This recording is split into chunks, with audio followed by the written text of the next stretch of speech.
Oke, baik, kita lanjutkan untuk pembahasan uji kompetensi 1 pada materi ekosistem. Yang pertama adalah Manda mengamati komponen-komponen penyusun ekosistem taman sekolah. Hasil pengamatan yang diperoleh Manda sebagai berikut. Ada 1 tanah, 2 tanaman palem, 3 ulat daun, 4 batu, 5 jamur, 6 kerikil, 7 cacing tanah, dan 8 batu bata. Pengelompokan komponen biotik dan abiotik penyusun ekosistem taman sekolah yang tepat adalah, nah di sini komponen penyusun ekosistem dibedakan menjadi komponen abiotik dan komponen biotik. Komponen abiotik merupakan komponen fisik dan kimia yang mempengaruhi kehidupan organisme dalam suatu ekosistem.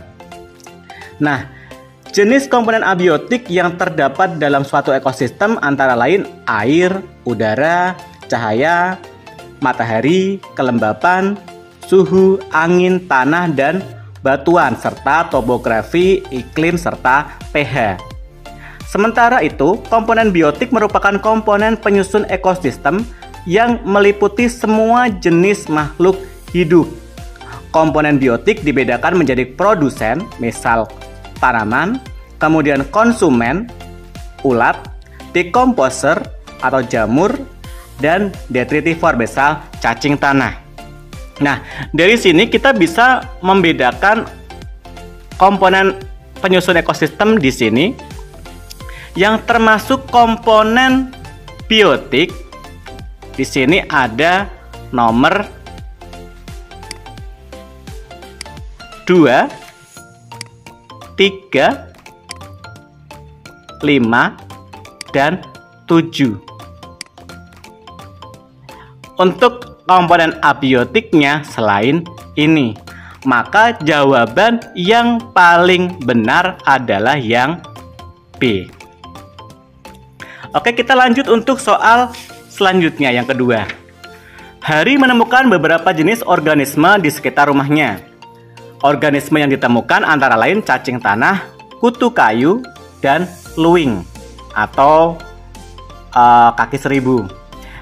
Di dalam ekosistem, organisme tersebut berperan sebagai, nah ini sudah pernah saya bahas, yang paling tepat adalah yang D, detritivor.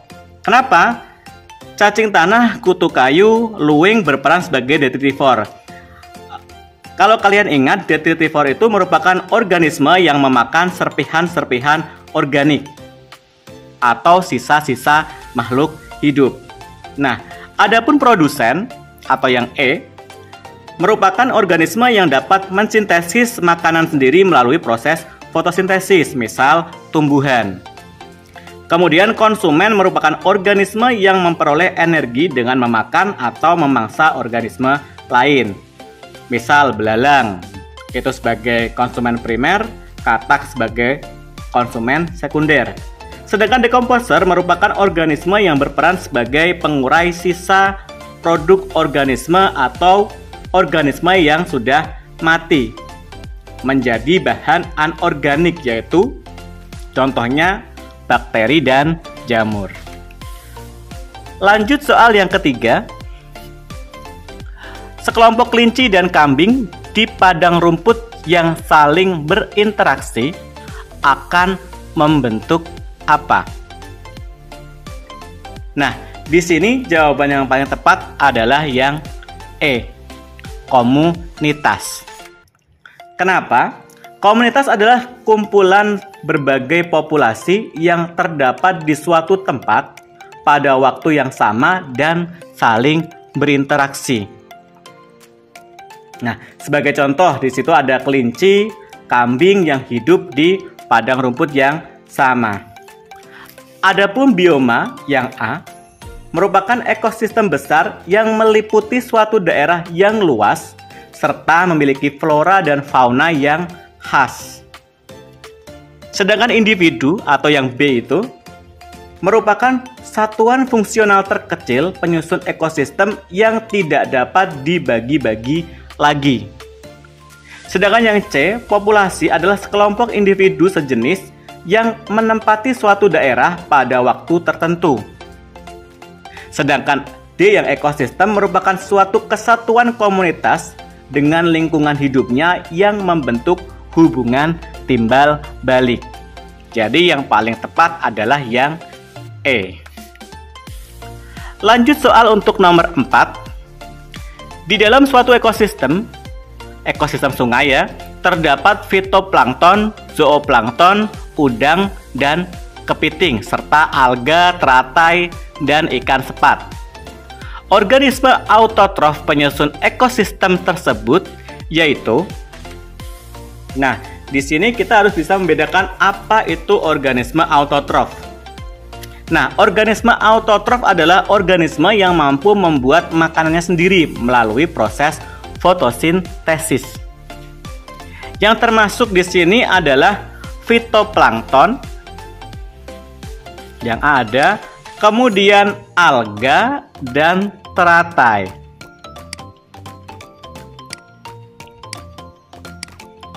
Nah, dari sini kita akan tahu mana jawaban yang paling tepat, yaitu adalah yang C.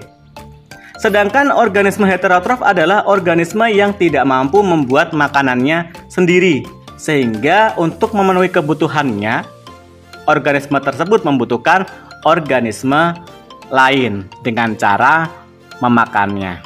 Jadi jawaban yang paling tepat adalah yang C. Kita lanjut untuk soal yang kelima. Dandi melakukan pengamatan di ekosistem sawah.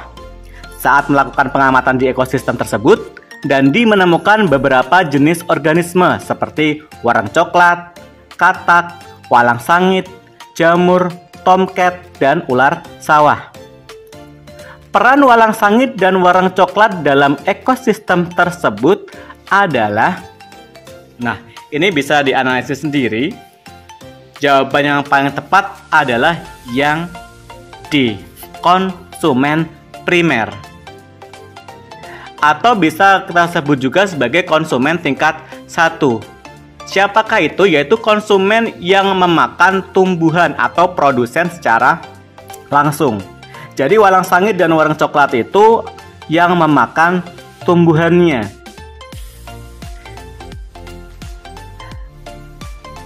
Kemudian konsumen tingkat 2 atau konsumen sekunder merupakan konsumen yang memakan konsumen tingkat 1. Yang E itu ya. Kemudian konsumen sekunder merupakan hewan pemakan daging, karnivora.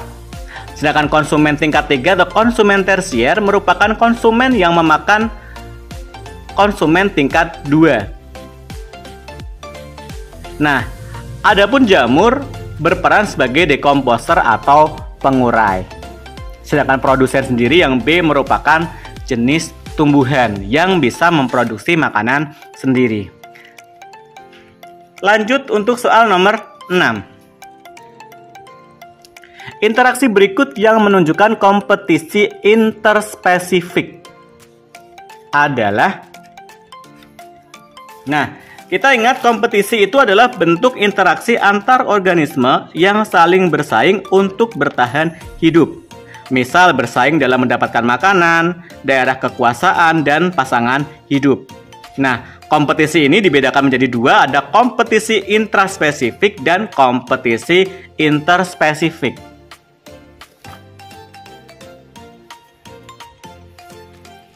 Nah, selanjutnya kompetisi interspesifik merupakan kompetisi yang terjadi antara individu-individu berbeda jenis atau berbeda spesies. Sebagai contoh, burung blekok, burung kuntul yang memperebutkan ikan kecil. Sementara itu, kompetisi intraspesifik terjadi antara individu-individu dalam satu spesies. Sebagai contoh, dua serigala jantan yang memperebutkan daerah kekuasaannya. Nah, dari sini kita bisa lihat mana yang jawaban yang paling tepat. Kompetisi interspesifik berarti individu-individu yang berbeda jenis. Jawabannya adalah yang B. Oke, lanjut untuk soal nomor 7. Di halaman rumah Bu Yasmin terdapat tanaman mangga. Pada batang pohon mangga tersebut terdapat tumbuhan paku simbar menjangan. Pola interaksi yang terjadi antara pohon mangga dan tumbuhan paku simbar menjangan adalah, nah ini soal berupa simbiosis atau hubungan timbal balik. Jawaban yang paling tepat di sini adalah yang E. Pohon mangga tidak terpengaruh, sedangkan tumbuhan paku simbar menjangan diuntungkan. Nah, penjelasannya di sini adalah tampak hubungan simbiosis komensalisme. Simbiosis komensalisme adalah hubungan antara dua jenis makhluk hidup yang menguntungkan salah satu pihak, sedangkan pihak lain tidak diuntungkan dan tidak dirugikan. Dalam interaksi tersebut, tumbuhan paku simbar menjangan diuntungkan karena mendapat tempat hidup pada pohon yang ditumpanginya. Sedangkan pohon mangga tidak dirugikan dan tidak diuntungkan dengan keberadaan tumbuhan paku simbar menjangan tersebut. Untuk soal yang ke-8, di dalam ekosistem dapat terjadi interaksi antara tanaman Rafflesia dengan akar tumbuhan liana. Bentuk interaksi antara kedua makhluk hidup tersebut sama dengan bentuk interaksi antara interaksi antara tumbuhan tanaman Rafflesia dengan akar tumbuhan liana menunjukkan simbiosis parasitisme. Jadi kita lihat manakah yang menunjukkan simbiosis parasitisme. Di sini jelas bahwa A, B, C, D, dan E yang termasuk simbiosis parasitisme adalah yang B. Nah, simbiosis parasitisme ini terjadi jika dua spesies hidup bersama, satu spesies diuntungkan dan spesies lain dirugikan. Nah, dalam interaksi tersebut, tanaman Rafflesia diuntungkan karena mendapatkan nutrisi dari tumbuhan liana, sedangkan tumbuhan liana dirugikan karena nutrisinya diserap oleh tanaman Rafflesia sehingga pertumbuhannya tidak optimal. Interaksi antara tanaman Rafflesia dengan akar tumbuhan liana sama dengan interaksi antara tumbuhan benalu dengan pohon rambutan. Nah, dalam interaksi tersebut, tumbuhan benalu mendapatkan keuntungan karena menyerap air dan unsur hara dari pohon rambutan untuk fotosintesis, sedangkan pohon rambutan dirugikan karena air dan unsur hara digunakan untuk fotosintesis tumbuhan benalu. Sementara interaksi antara tumbuhan lumut dengan pakal pohon cemara yang A ini merupakan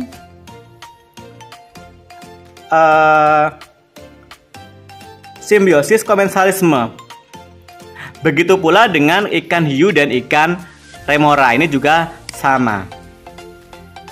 Simbiosis komensalisme terjadi jika dua spesies hidup bersama, yang satu diuntungkan, yang satu tidak untung maupun rugi. Interaksi antara ikan badut dengan anemon laut, yang D, ini merupakan interaksi simbiosis mutualisme. Terjadi jika dua spesies hidup bersama saling menguntungkan satu sama lainnya. Lanjut untuk dua soal terakhir, nomor 9. Dalam ekosistem kebun ditanami beberapa tanaman cabai. Ada 6 ekor ayam yang sedang mencari makan, dan beberapa ekor burung pipit hinggap di dahan pohon mangga. Di batang pohon mangga juga terdapat banyak semut. Terlihat seorang pemilik kebun sedang menyirami sebatang tanaman jambu air dan memberi makan 7 ekor kelinci. Berdasarkan uraian tersebut, jumlah populasi terdapat dalam ekosistem tersebut sebanyak. Nah, kita lihat. Populasi merupakan sekelompok individu sejenis yang menempati suatu daerah pada waktu tertentu. Nah, berdasarkan uraian pada soal, dalam ekosistem kebun terdapat 5 populasi. Jawabannya yang E. Dari mana saja? Yang pertama adalah beberapa tanaman cabai, lebih dari 1, 6 ekor ayam, beberapa ekor burung pipit, banyak semut, 7 ekor kelinci. Sedangkan pohon mangga, seorang pemilik kebun, dan sebatang tanaman jambu air merupakan individu. Yang terakhir nomor 10, jamur Penicillium sp termasuk jamur yang dapat dimanfaatkan dalam pembuatan antibiotik. Jamur ini dapat berinteraksi dengan bakteri gram positif. Jamur Penicillium sp menghasilkan racun yang dapat menghambat atau mematikan bakteri gram positif. Sementara itu, jamur Penicillium sp tidak memperoleh apa-apa atas kematian bakteri tersebut.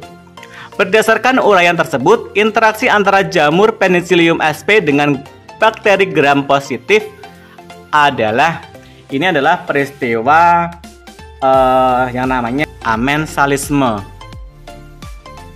Bukan E. Jadi amensalisme ini merupakan antara dua organisme yang berbeda jenis yang saling berinteraksi. Dalam interaksinya tersebut, satu spesies dirugikan sedangkan spesies yang lain tidak diuntungkan.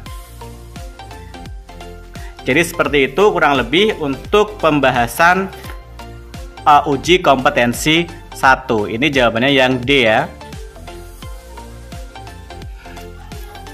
Selanjutnya kita akan bahas ke uji kompetensi yang lain. Terima kasih.